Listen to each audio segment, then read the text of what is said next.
ঢাকা বিশ্ববিদ্যালয় কেন্দ্রীয় ছাত্র সংসদ ডাকসু বাংলাদেশের মুক্তিকামী ছাত্র জনতাকে সাথে নিয়ে আমরা আমাদের লড়াই অব্যাহত রাখবো ইনশাআল্লাহ।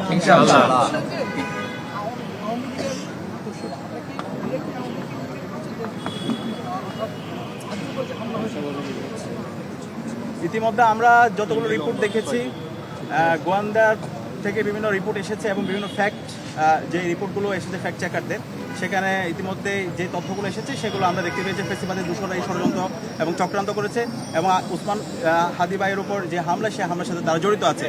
এবং একই সাথে সেটা আমরা বলতে চাই, বাংলাদেশের যে পুলিশ প্রশাসন আছে, যে ইন্টেলিজেন্স আছে, তারা কি করেছে? এই যে বারবার ষড়যন্ত্র এবং চক্রান্ত হচ্ছে, তাদের কাছে তো রিপোর্ট থাকার কথা। আমাদের কাছে মনে হচ্ছে এই ফেসিবাদের দোসররা তারা এখন পর্যন্ত পুলিশের মধ্যে আছে, তারা হচ্ছে এখন পর্যন্ত অ্যাডমিনিস্ট্রেশন আছে, এখন পর্যন্ত সচিবালয় আছে, এখন পর্যন্ত বিশ্ববিদ্যালয় আছে, সেখানে বসে তারা বিভিন্ন ধরনের ষড়যন্ত্র এবং চক্রান্ত করছে। এবং তাদের এই ষড়যন্ত্র এবং চক্রান্তগুলোকে আমরা দেখতে পাচ্ছি সেই ফেসিবাদী কাঠামোতে যেভাবে মিডিয়া এই ধরনের ফেসিবাদকে প্রশ্রয় দিয়েছিল, এই ফেসিবাদী যেই কাঠামো, সেই কাঠামোকে টিকিয়ে রাখার জন্য মিডিয়া যেভাবে হচ্ছে কনসেন্টগুলোকে তারা ম্যানুফ্যাকচার করেছিল, ঠিক একই কায়দায় নতুন বাংলাদেশে আমরা মিডিয়ার এই ধরনের দ্বিচারিতা দেখতে পাচ্ছি।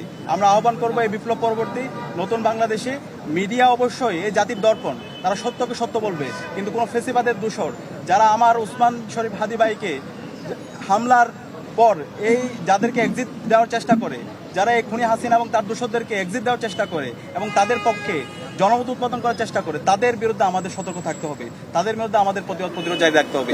এখনই সময় আমাদের একটি জাতীয় ঐক্যের, এখনই সময় আমাদের যারা কালপ্রিট আছে, যারা সন্ত্রাসী আছে, যারা গণহত্যা এবং শিশু হত্যাকারী আছে, তাদের বিরুদ্ধে আমাদের প্রতিরোধ জারি রাখার।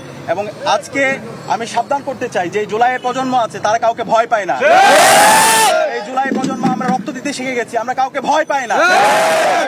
কেউ আমাদেরকে যদি ভয় দেখাতে চান, কেউ যদি আবার সন্ত্রাস কায়েম করতে চান, কেউ যদি এই ধরনের গুপ্ত হত্যা চালাতে চান, তাহলে বাংলাদেশে আপনাদের ঠিকানা হবে না। সকল ষড়যন্ত্র চক্রান্তকে নস্যাৎ করে দিবে। অন্তর্বর্তীকালীন সরকারকে অনুরোধ করব, এখনই সময় সকল অপরাধীদেরকে, সকল গণহত্যা এবং শিশু হত্যাকারীদেরকে দ্রুত অ্যারেস্ট করেন এবং তাদেরকে দৃষ্টান্তমূলক বিচার আওতায় নিয়ে আসেন এবং খুনি হাসিনাকে দ্রুত দেশে নিয়ে এসে তার রায় কার্যকর করেন। বলবেন আপনারা আসলে এই ঘটনায় কাকে দায়ী করতে চান বা সন্দেহ আছে?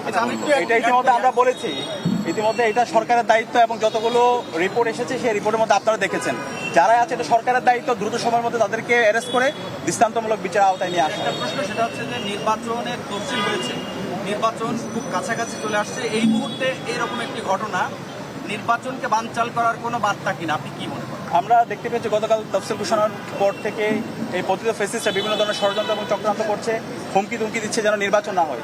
সুতরাং তাদের এই হুমকি ধুমকি কোনো কাজ হবে না।